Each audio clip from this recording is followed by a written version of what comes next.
Kansas at the March for Life. And she wants you to know that even though she's in Topeka, Kansas, her avatar is here with you and going to march with you to the Supreme Court.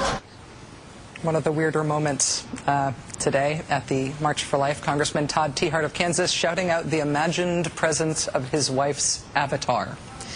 As I say, one of the weirder moments in the March for Life rally in Washington today. It's held on this day, January 22nd, every year, because it's the anniversary of the Supreme Court's decision in Roe versus Wade in 1973.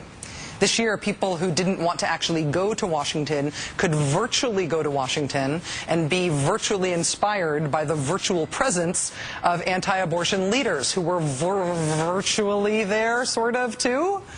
The anti-abortion activists providing a pantheon of leaders it said were virtually at the march, like RNC Chairman Michael Steele. That's his avatar. Top House Republicans John Boehner and Eric Cantor. See how they made John Boehner a slightly different shade than Eric Cantor? Also, former presidential candidate John McCain looking quite spry. Texas Governor Rick Perry, got to give him credit, they did nail the hair on that one. But as marchers, both real and virtual, denounced the legality of abortion today in Washington and online and in Topeka. On the 37th anniversary of legal abortion in the United States, there was another very stark non-commemoration of today's anniversary. It was in Kansas. Today was day one of the murder trial of Scott Roeder. He's the man who has admitted to shooting Kansas abortion Dr.George Tiller at Tiller's Wichita church in May of last year. And in that courtroom today, the first-hand account from the killing from Kathy Wegner. She's the youth director at Tiller's church. She was about 40 feet away when Dr. Tiller was shot and killed. She made the first call to 911. I saw a flash and heard a popping that to me sounded like a balloon popping, and then I saw Dr. Tiller just fall flat on his back. I just saw him just flat on his back, and I thought, why is he there? And when I saw the flash and heard the gun pop, I looked because it was just right there, and I saw an assailant. I saw with his hand out and still had the gun in his hand. In this month's issue of GQ magazine, senior correspondent Devin Friedman lays out that same series of events from Scott Roeder's perspective, based on a series of interviews that Devin conducted with Mr. Roeder from jail. Devin Friedman joins us now in studio. Mr. Friedman, thanks very much for coming on the show. Appreciate it. Thank you. Why did Scott Roeder talk to you? I think Scott Roeder talked to a lot of people. I think he couldn't help himself. I mean, this is not something he did because he didn't want a public forum. Yeah. He talked a lot to you, I know. One of the things that struck me about your article is how long he planned the killing and thought about it. Apparently, he'd been thinking about doing it for years, and he had thought about trying to maim Dr. Tiller instead of kill him. Yeah, I was surprised, especially before his murder trial, that he would talk about the premeditation in such detail. But I mean, for a decade at least, he was thinking about killing Dr. Tiller, and he thought about cutting his hands off with a machete so that he couldn't perform abortions anymore, and he thought about killing him at his house, and he told me that he thought about getting a high-powered sniper rifle that would sort of go through. Dr. Tiller drove an armored car around, he explained to me how this rifle that you could buy would go right through the glass, and he would actually maybe get away if he used that. I know that you talked with Roeder about what motivated him, what caused him to want to do this. What parts of the anti-abortion movement or any of the other sort of political and social movements he was associated with fed his radicalism? A lot's been said, about Bill O'Reilly's show and him mentioning Dr. Tiller a bunch of times on there, and calling him the baby killer. Right? Yeah. And Scott liked Bill O'Reilly, and he listened to him on the radio. Scott's not the kind of guy who had cable. He sort of didn't have a job a lot of the time and drifted. But Scott was a real fringe guy, and there's like a body of knowledge out there that's kind of made up. That's comes from these fringe groups. There were websites dedicated to it, and Scott recited it all to me as if it were. What kinds of fringe stuff? What kinds of conspiracy theories?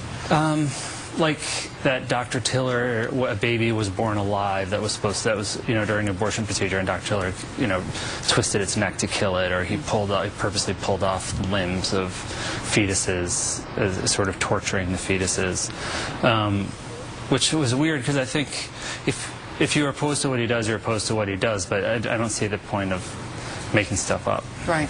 Well, was he associated with other things beyond the anti-abortion movement? I mean, one of the things we first learned about him was about this previous arrest for being associated with this Free Men movement, sort of a pseudo-militia anti-government group. Well, he had a lot of ideas, Scott. I mean, he was interested in the Illuminati. Sort of believed that the Illuminati were controlling us, and he doesn't drink tap water because of the fluoride, and sort of believes that it's a mind control agent. He didn't pay taxes for I think 10 or 15 years because he believes that taxes are illegal, that it's a code instead of a law. Do you think that he's crazy? He's not. I don't think that he's schizophrenic. I don't think he's delusional. I think he was very aware of what his decisions were, and there was a logic to them. I know that his ex-wife, who's a really interesting woman, pro-choice. They divorced probably 10 or 15 years ago.